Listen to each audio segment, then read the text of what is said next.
এখন থেকে আপনার প্রিয় সিরিয়ালগুলো ফ্রিতে দেখুন এক্সক্লুসিভলি শুধুমাত্র সান নেক্সটে। এখনই অ্যাপ ডাউনলোড করুন।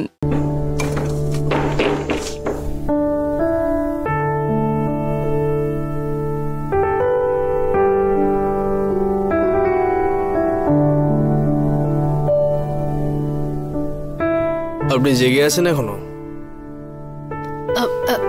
হ্যাঁ, আপনি বসুন, আমি খাবার বেড়ে দিচ্ছি।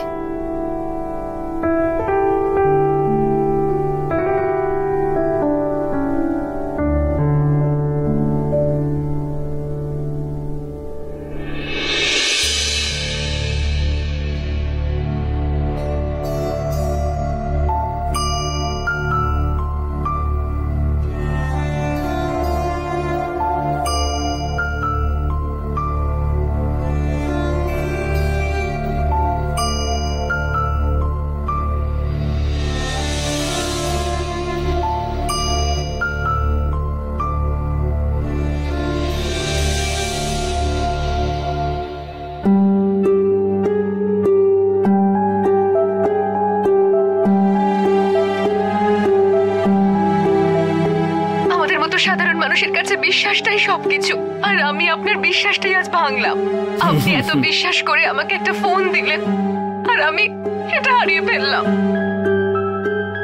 রুদ্র স্যার, আপনার কাজটা হয়ে গেলে ভিডিওটা ডিলিট করে দেবেন তো? আপনি ভিডিওটা নিয়ে এত চিন্তা করছেন কেন? ডিলিট করে দেবো ভিডিও। বিশ্বাস নেই আমার উপরে? না না, সেটা নয়, আমি আপনাকে খুব বিশ্বাস করি। Thank you.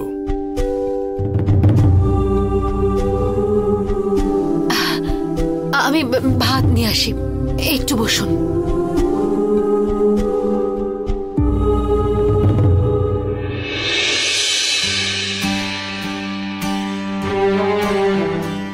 আরে বাবা, কি করলেন আপনি? ডালটা তো বেশ গরম, হাতটা নিশ্চয়ই পুড়ে গেছে, তাই না? জ্বালা করছে।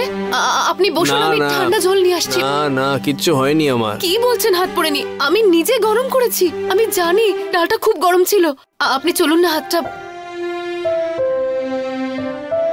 কিচ্ছু হয়নি আমার। চলুন না প্লিজ।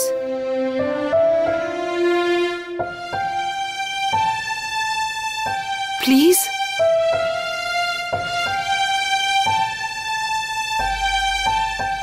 চলুন চলুন।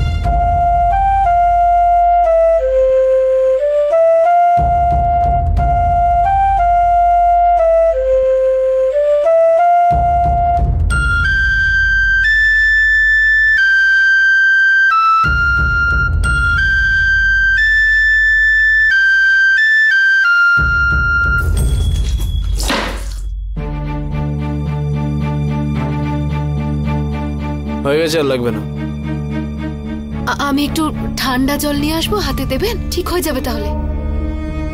ওষুধ লাগিয়ে দিচ্ছি আমি। কিচ্ছু হয়নি, ওষুধ লাগবে না আমার।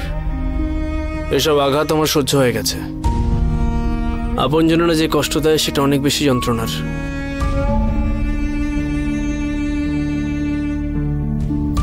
সেই কষ্ট কোনো ওষুধ বা মলমে যায় না, সেটা সারা জীবন থেকে যায়।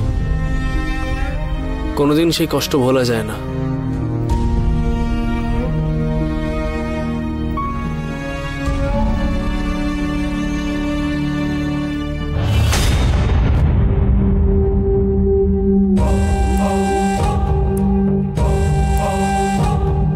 কোথায় গেল ভিডিওটা?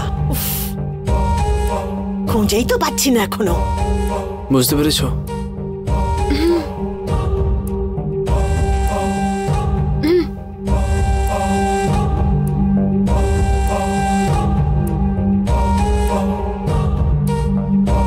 পেয়ে গেছি, এখন সোশ্যাল মিডিয়াতে ভাইরাল করে দেব।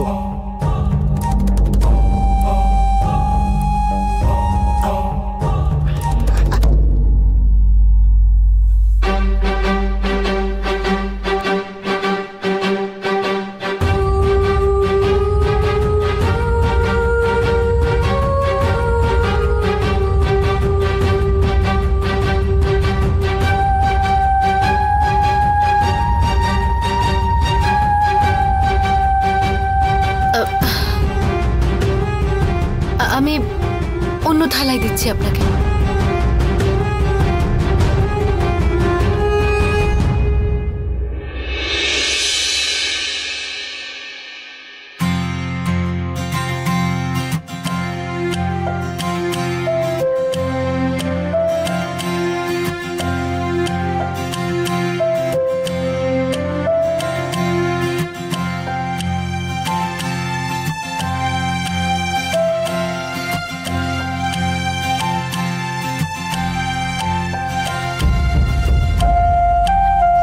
গুড মর্নিং বড় মা। Good morning. আজকে অফিসে একটা গুরুত্বপূর্ণ কাজ আছে, প্রেজেন্টেশন। তোমার আশীর্বাদ চাই। অনেক বড় হও, আমার আশীর্বাদ তোর সঙ্গে সবসময় আছে। আর আমাকে কি তাহলে দত্তক নিয়েছিলে নাকি?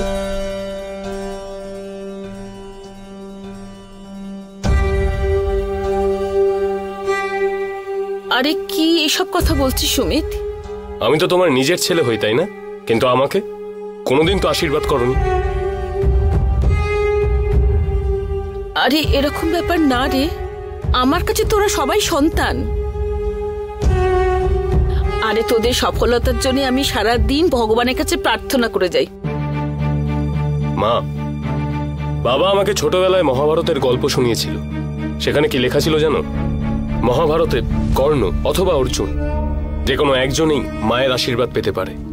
তুমি তো ওকে আশীর্বাদ করেই দিয়েছ, তাহলে আমার আর আশীর্বাদের প্রয়োজনটা কি? শোনো, তোমার রুমাল টেবিলের উপর ফেলে রেখে তুমি চলে যাচ্ছিলে। তুমি যে বাড়ির কাজের লোক স্ট্যান্ডার্ডের একজনকে আমার বউ করে এনেছো, সেটা দেখতে পাচ্ছ তো? সুমিত, আমি আমার মায়ের সাথে কথা বলছি, মাঝখানে কথা বলার কোনো অধিকার তোর নেই। তুই তোর মার সাথে কথা বললে আমি মাঝখানে গিয়ে বাধা দিই? সুমিত, তুই কি সমস্ত আজে বাজে কথা বলছিস? তোমার থেকে এটাই আশা করেছিলাম যে তুমি ওর পক্ষেই থাকবে।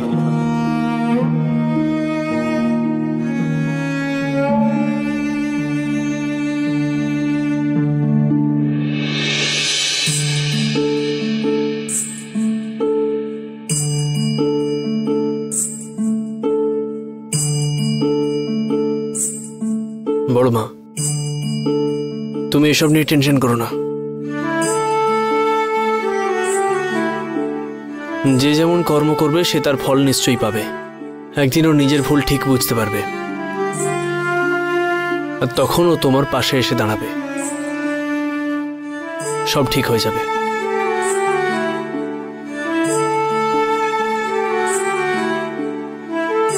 এলাম আমি।